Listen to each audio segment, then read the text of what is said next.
Welcome back to the Characters of Boxing and Beyond podcast. This is the podcast dedicated to preserving the history of boxing and its larger-than-life characters, and is brought to you by Clear Contender Media. Now, here's your host, Casey Kid History Callanan. And we're back on the Characters of Boxing and Beyond podcast. For those of you watching today on YouTube, you'll notice I'm wearing a suit and tie. I don't normally do that. You might typically see me wearing a t-shirt over here on the Characters of Boxing and Beyond podcast, but as a fun tribute to the great Michael Buffer, who ring announcer we're covering on today's podcast, I did dress up in a suit and tie as a nice tribute to Michael Buffer, who I think exemplifies the classy side of boxing. I think he is a James Bond type character, famous ring announcer, by far the most famous ring announcer in boxing history, certainly modern boxing history, and that's why I wanted to cover him on today's episode. He has a very interesting story. Of course, he has a famous brother who's also currently announcing for UFC right now, and we want to tell you his story today on the Characters of Boxing and Beyond podcast. Of course, if you listen to the podcast through the audio version and you listen to the intro, you know that we like to give a tip of the cap to the repeating the surname twice when we announce me as your host, Kid History, Callanan. Michael Buffer does not do that. Michael Buffer is a complete innovator of the ring announcing game. He added different inflections at different points that had never been done before in ring announcing or any sort of television announcing or event announcing. Michael Buffer is a true original, a true innovator, a very handsome individual who personifies kind of this James Bond to boxing kind of guy. And we're going to talk all about his story today, and it begins when Michael Buffer was a young boy. He was actually adopted by foster parents in the Philadelphia area, and if you listen to Michael Buffer on interviews today, he still has, you have to really listen for it and you have to know what you're listening to, but he really truly still has a little bit of a Philadelphia twang to his voice when you hear him in person, not when he's ring announcing, but if you catch him on an interview, like when he appeared on Mike Tyson's Hot Boxing podcast, you can slightly catch that Philadelphia accent. It's very subtle, but if you have an ear for it, you definitely can hear it. Michael Buffer was a staple of the Atlantic City boxing scene, which was huge in the 80s and late 70s and into the 90s. And of course, him growing up with foster parents in Philadelphia after his parents went to World War II, they could not take care of him. They were called to service in the war effort, as Michael Buffer is about 75 years old right now as it stands. So he was born during World War II, and his parents had to give him up basically to foster parents at a young age. Michael Buffer states that he had a Leave It to Beaver ideal, perfect childhood growing up in the Philadelphia area. He doesn't seem like he holds any resentment at all towards his birth parents. They had to do what they had to do, and I think he stayed in touch with them throughout their lives, and they had good relationships with both people, and that's a really special thing to hear. And Michael Buffer, when you hear him in interviews, feels very blessed and very appreciative of the amazing life that he's led. There have been some ups and downs in the life of Michael Buffer, like there's an up and down in the life of every human being. Of course, Michael Buffer as a cancer survivor, and we'll get into all that as well.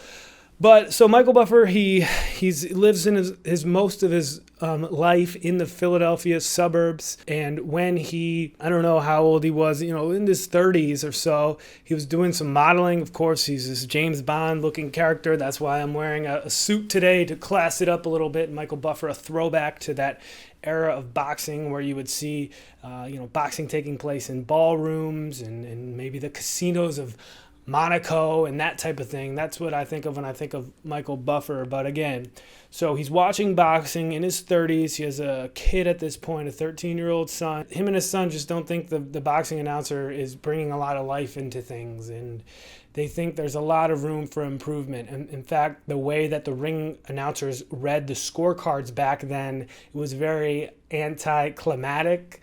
There wasn't and still, they didn't surprise you at the end with, as Michael Buffer calls it, that cathedral-like moment where they announced the winner of the fight. Back then, they just kind of announced the scorecards, very monotone, and then the fans kind of, had this anticlimactic moment where they would find out who the winner was. And also there was a point, I guess, in announcing where the announcer would announce every single administrator or people in the state athletic commission, just a bunch of boring names that had nothing to do with the fight.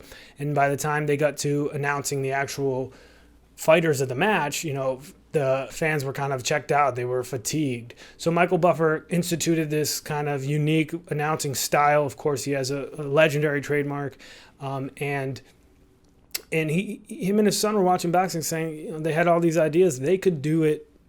His son thought Michael, who was doing some, I guess, acting and modeling at the time, very light work. He wasn't by any means famous at this point. They said, you could probably do that better than they could, Dad.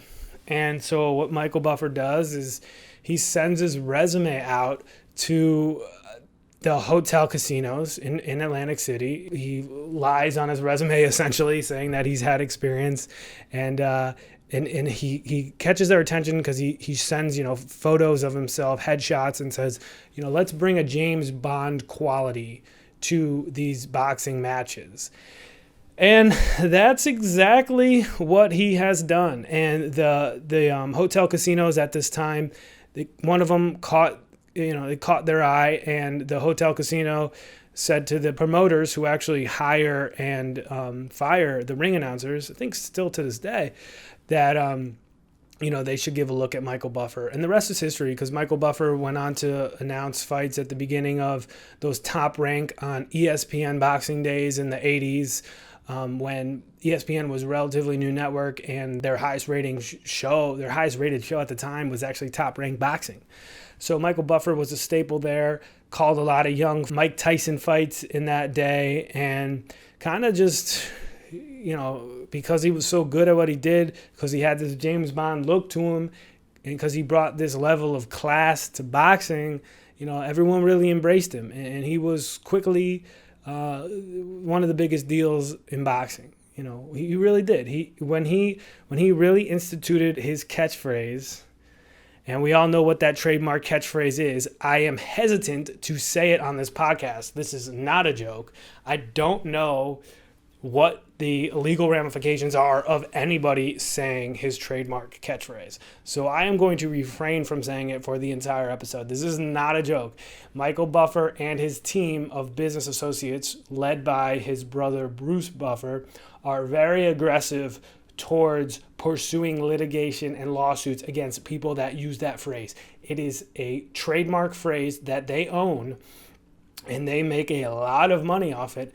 And part of the way they do that is by coming after people that use it. And that includes YouTube for sure, and I'm sure that includes podcasts. So I'm going to refrain from using it. Absolutely. So it's interesting because they've made, $500 million on this catchphrase, because Bruce Buffer is this genius business guy, as well as being a UFC announcer. He manages all of Michael Buffer's business. But because Michael Buffer instituted this trademark catchphrase, his career took off. And it was a genius move by him. We're talking about all these innovative moves that Michael Buffer has already done by the 90s. He's instituted this trademark that he said was inspired by the Gentlemen Start Your Engine famous announcement they do before the start of the Indy 500. And Michael Buffer has actually had the privilege of making the Gentlemen Start Your Engines call because he has become so famous. But behind that trademark and behind his absolute innovation in the announcing game, he has become a millionaire, along with his brother, many times over, according to a lot of reports out there on the old web ski. So yeah, Philly-based guy, makes his name in AC. He's got that James Bond appeal to the fans, and you could see him on things like the Stanley Cup, the NBA championships, NBA finals, and And he was everywhere in the 90s doing his trademark announcing, and he made so much money off it because he connected with his brother, Bruce Buffer. There's a long ESPN article about the Buffer brothers that I highly recommend checking out, where it kind of goes into the fact that, so since Michael Buffer wasn't raised by the same parents as his brother, Bruce Buffer, who I believe might be his half-brother, they didn't know each other growing up. And Michael Buffer enlisted in service in, I think, 1965 during Vietnam. And at this time, when he's enrolling in the service, they change his name back to Buffer. For the longest time, Michael Buffer did not have the last name Buffer. It was a different last name. It was the last name of his foster family in Philadelphia. So he carried that foster name in Philadelphia throughout high school and all these years, but on his birth certificate, it said Michael Buffer. So he switches his name back to Michael Buffer when he's like 20 years old, about to join the Army during the war. By the way, he never served actually in Vietnam. He served during Vietnam. He was in the United States during, I think, his 3 years of service. But, again, Michael Buffer served his country, and he is to this day says he was very lucky for things like the fact that he didn't have to go to Vietnam, and he says he caught a lot of breaks. So when he meets Bruce Buffer, his brother, they arrange a deal where Bruce Buffer does pretty much all his management, and that's when the trademark really takes off. That's when the guy's business partnership really blossoms. And so Michael Buffer into the 90s starts announcing for World Championship Wrestling, WCW, at a point where WCW and its rival promotion at the time, World Wrestling Entertainment, are battling for so much money to be made based on television ratings. So in 1998 or 1999 or so, WCW and WWE, then known as WWF, were 20% of all people that tuned into television at this time on a Monday night were either watching Monday Night Raw or Monday Nitro. And WCW's was Monday Nitro, and their main guy was Michael Buffer. He was doing wrestling, making a lot of money. And at the same time that he's doing this, he starts doing a little, because he's an independent guy, he's doing like contract work for these people. He's an independent contractor. So he starts doing some work on the side with UFC in the very early days of UFC. So Michael Buffer's doing UFC work, he's doing WCW work, and in the very early days of UFC. And then WCW comes to him and they go, like, what the heck, man? We're paying you all this money. Stop doing work for MMA. Stop doing work for UFC. Just be exclusive to us. So at the time, Michael Buffer says, all right. And then that's when his brother Bruce, who had done some undercard work and whatnot, entered UFC. And the rest is history on that. Bruce Buffer, to this day, still calls UFC fights the biggest fights, and he is one of the faces of the UFC brand and company. And, it started when WCW said, hey, you can't do MMA anymore, Michael Buffer. And then Bruce Buffer kind of entered the picture. The two are still business partners to this day. They have a great relationship, and it's really a happy, interesting story. I mean, they went all these years before knowing each other, and then out of nowhere, Michael Buffer kind of gets on TV, and Bruce Buffer contacts him, or one of their other brothers contacts them, and they kind of have this reunion, and it all worked out beautifully, and they become multi-millionaires together. He got the idea to do the trademark based on that Start Your Engines call, like we talked before. And at one point when he started doing it, someone gave him advice that after he does his catchphrase, he should just shut up, let it breathe, and let the crowd go crazy. Because at first he used to do his catchphrase kind of in the middle of announcing and didn't really make a huge show of it. He got some advice, just shut up after you say the catchphrase and let it breathe, and the crowd will go nuts. Of course they did, and it became what it is to this day. Never underestimate the power of silence and just letting some silence and letting things breathe for a bit. It can work wonders, and of course it certainly did in the case of Michael Buffer. So there was a Dreamcast game, a PlayStation game, maybe even a Nintendo 64 game that had Michael Buffer in it. The video game was named after his trademarked catchphrase, and Michael Buffer, much like you fight Mike Tyson at the end of Mike Tyson's Punch-Out on regular Nintendo, at the end of this boxing video game, you would fight like a super monsterized version of Michael Buffer himself. Very popular game in I guess like 1999, that time period when Michael Buffer's career was just absolutely going gangbusters. And that was around the same time that he was announcing for WCW, and he was even appearing in some movies around this same time. I think he was in the WCW produced movie Ready to Rumble playing himself.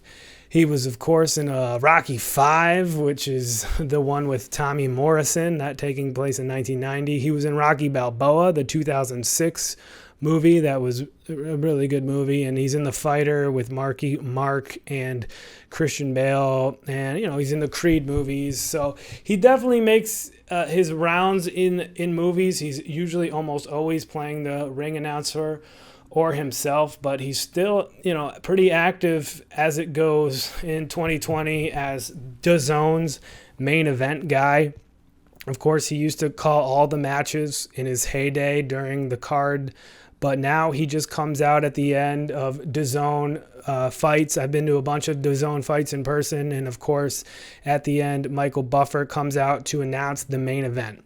Right before Michael Buffer comes out to announce the main event, the whole crowd sings Sweet Caroline, which is one of my favorite traditions in boxing, and it takes place during those DAZN cards with Michael Buffer kind of leading the crowd, almost like a Hulk Hogan. He gets in there and kind of, I can't hear you, and pumps up that crowd right before the main event. I got to tell you, the version of Sweet Caroline they sung at the Anthony Joshua-Andy Ruiz fight was insane. I have a video of it. Maybe one day I'll post it there on clearcontender.com, the official website of this podcast. He gets the crowd pumped up. Of course he does. And I think he came out. I think he was at the one I was at in Providence too. I was at a Boo Boo Andrade fight last summer of 2019, and he came out after the Sweet Caroline version as well. The Providence Civic Center, the Dunkin' Donuts Center, of course, did not have the same energy as Madison Square Garden when they sung Sweet Caroline, but it was still fun nonetheless. So when Michael Buffer is not announcing the DAZN cards, you have Diamond Dave Diamante, who calls the fights, another huge character. He could be an episode of the Characters of Boxing and Beyond podcast at some point. He has the long dreadlocks, and he repeats the surname twice, which I am partial to, of course. And he might still be the announcer for the Brooklyn Nets basketball team. And so Michael Buffer gets throat cancer at the age of 63. And at this point, he says he was kind of really scared that was going to be the end of it. Of course, he made his fortune. He made everything on his voice, his incredible booming voice, and all the inflections that he puts at weird and different times that had never been done before Michael Buffer existed. That was kind of an example of the inflections that he does. He speeds it up and slows it down. I love it. I think he's the best ever.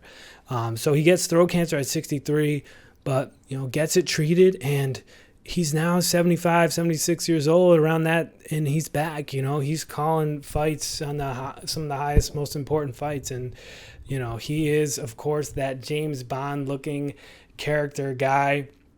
Growing up in Philly, comes up with this incredible catchphrase. And to this day, him and Bruce Buffer are the biggest two names in combat sports when it comes to announcing. The guy who does the announcing on Showtime is pretty good too. Lennon Jr., I think his name is, or something. Oh, wow, that's going to drive me crazy that I didn't know that off the top of my head. But Jimmy Lennon Jr., so he's pretty good. He's close to that. He gets the crowd pumped up too. But of course, I'm partial to Michael Buffer, and the cool thing about Buffer is he's a lifetime boxing fan. You hear him on this podcast with Mike Tyson, and he's a little bit of a boxing historian. You could tell he knows the sweet science in and out, talking about Ray Robinson and Jake LaMotta and all the history of how those guys used to fight, like 15, 20 times a year. And, it's cool that Michael Buffer is actually a real huge boxing fan. He's not just, using the sport to make his fortune off of. So that's definitely awesome, because Michael Buffer, you look at him and he just looks like a throwback to that age of boxing where it was done in ballrooms and done with a lot of class. And that's why if you're watching it on the old YouTube today, watching my podcast on YouTube, I am wearing a suit and tie as a little friendly tip of the cap to the great Michael Buffer. Thanks for listening to today's episode. I'm so happy I was able to tell you a little bit about Mr. Atlantic City himself, Michael Buffer. We could call him the Golden Throat, but I think that nickname's taken by a college football announcer by the name of Vern Lundquist, who also calls the Masters Golf Tournament. But Michael Buffer is the man, and I'm glad we could do an episode about him. We will catch you next time on the Characters of Boxing and Beyond podcast. Thanks for listening to the Characters of Boxing and Beyond podcast. This podcast is brought to you by Clear Contender Media. For more, visit us on clearcontender.com.